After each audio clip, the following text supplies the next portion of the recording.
All right, so who do I have here with me today? I'm Elizabeth. How you doing, Elizabeth? What's your age and current living condition? I am 32, about to be 33, and I am homeless. I've been staying on Scottsdale Road for about the past 8 months now. This is my second time doing it, being homeless. Wow. You said for 8 months? Yeah, I did it. The first time I did it for like 4 or 5 months, and then I checked myself in a detox, did the rehab. Did the whole nine and got cool and everything? Did the sober living thing, and I was about 11 months clean and started gambling, and it just all went downhill from there. So. Wow, I'm sorry to hear that. So what's a day in the life like for you out here on Scottsdale Road? I know it's crazy. Yeah, it literally, I just moved to Mesa because of all of the harassment. Dude, there's so many undercover cops that they're everywhere. They're literally Snitches. Yeah, that's true. Snitches, that's a big one. And I mean, it's constantly, I'm having to look over my shoulder just to people that I thought that I could even trust, you know what I mean? Like, my shit's always being jacked, fucking, you constantly have to watch your back. So if it's not your friends, it's the cops, you know what I mean? And I've already been stopped, like I said, two different times at a bus stop while waiting for a bus, and they literally were trying to detain me for, like, you know, drugs or whatever. They thought I had drugs on me, and I kept telling them, I'm like, no, I don't have any drugs. He's like, okay. He's like, well, if I search your bag, he's like, you know, you getting a ticket for drug paraphernalia versus you going to jail. He's like, so I would choose. I'm like, go ahead, search my bag then. Yeah. Searched my bag, couldn't find nothing, and I was saying they had to let me go. So. Yeah. Why is it that anytime you get the officers involved in something, they always make it like something bigger than what it is? Isn't that ironic? It's crazy. And then, like, when they pull up on you too, it's like not just one cop, not just two cops. Yeah, it's insane. It's like, dude. And my homie, he kept getting pulled over for stupid stuff, like riding against traffic with a scooter and stuff like that. Just stupid, petty stuff because they'd been watching. So, sure. Who's it from? Oh, he's talking to home. My who? Yeah, no problem. Yeah, so, yeah, like when you were saying, you know, a day in a life, I mean, a lot of people out here, you know, that I talk to, they say they have to use like clear glass just so they can stay up all night so that none of their possessions get stolen. Yeah. Does that remain true? Yeah, that is definitely a big thing, huh? Yeah, and you know, I feel like being homeless here in Arizona especially, people are going to tend to use a little bit more just because, like, you know, the heat and all that. Like, I mean, dude, you got to, you know, to be able to put up with any of that. But yeah, I mean, constantly, like, my stuff has been stolen, like, I don't know, at least 20 times in the last 8 months. Like, I know. It's crazy. They'll steal from you and help you look for it. It's crazy. Or sell it back to you. It's so crazy. Yeah, it's awful. I mean, that's why I always ask, you know, like, what's it like out here? Well, you being a woman, are you afraid to be out here? Do you think it's better to have a companion or a partner, a male companion or yes partner? and no. So I knew it. Go ahead. I mean, expound. Yeah, it's great to have somebody there that can help you be a team. You get through it together, you know. But also at the same time, like, me being female, I mean, I guess it has its perks on both sides, but, you know, like, guys are more, you know what I mean, more they likely do the to whole, the whole nine, the whole, you guys are nasty. Yeah, it's weird. Let's just call it what it is. You know, some people are, you know, do weird things and they're perverted or whatever you want to call it and come on to you when you don't want to, or there's no such thing as being like a outside friend, you know? Exactly. Well, do you believe that, you know, even just having conversation like I do, I come up and I walk up, I have conversations with people all day long.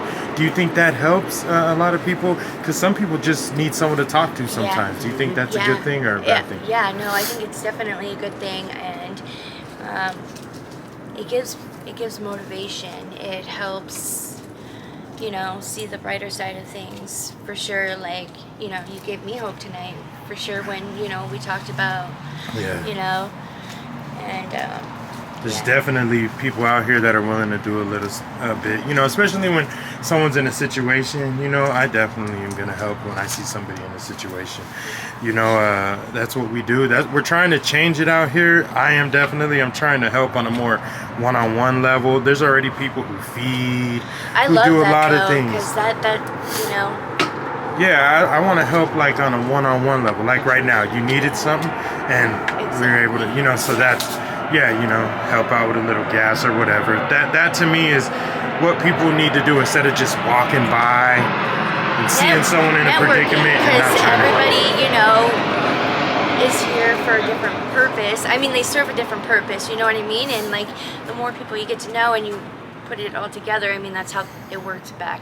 Yeah. You know, before technology was huge and all that, and you know, everybody was networking, you know, whether it be with the produce and, you know what I mean, shit like that. But I feel like that's how the homeless community should be. But the cops, they're trying to constantly break that up. Like, if they see us walking in a group, dude, it's game over. Like, they turn on their lights and they scare people. Dude, it's insane. And then when people are intoxicated or have, if they're high, that intensifies it like 2,000, you know? I know, I constantly makes people jump and I'm like, don't do that because now they know. Now they know, yeah. So, I mean, God, this is awful.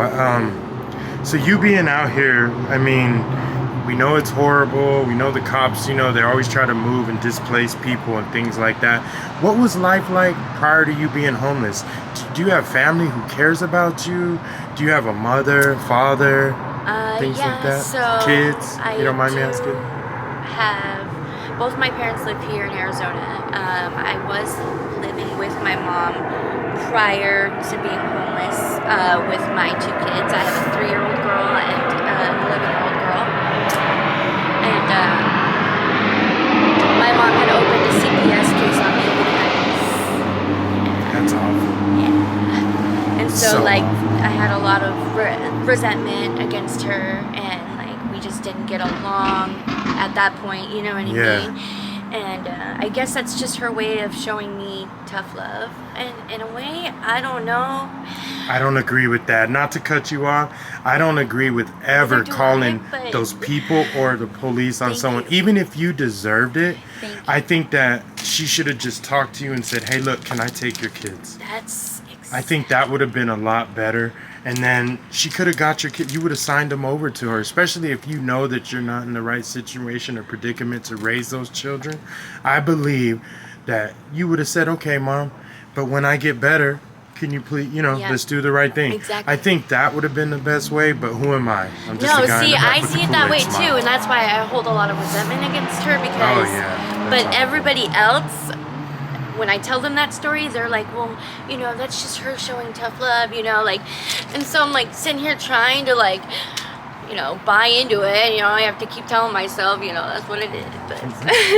No, there's no way she should have done that. Yeah. She could have went about it a lot of different ways other than that. You never call the police or anybody on your family or CPS or anybody or anything like that. You don't do that. Exactly. If you think something's wrong, try to see if you can get, you know, take over or do something within that degree. Never do anything like that. That was 100% dead. See, and she needs to go to like those what are they, the Alamo meetings or whatever, so she can get a better understanding because it's me. I have 3 siblings and I'm the only one who I'm the black sheep. Yeah. So if you don't mind me asking, what drugs are you on or what have you took before? Meth. Obviously, the teeth. It's all good. No worries. Hey, we don't judge. And I did mess around with the fentanyl for a little while. No, for a long while. But I just started doing the powder like about a month ago, and I've only done it a couple times, but I've overdosed twice. And out of the whole 12 years, 13 years I've been using or whatever, I've never had an overdose. And man, thank the stars. Yeah, thank crazy. God, that's amazing.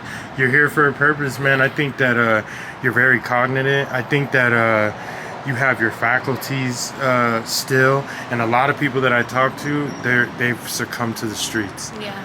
And you should be thankful that you still are able to hold a very decent conversation, and you got all your mental, faculties there.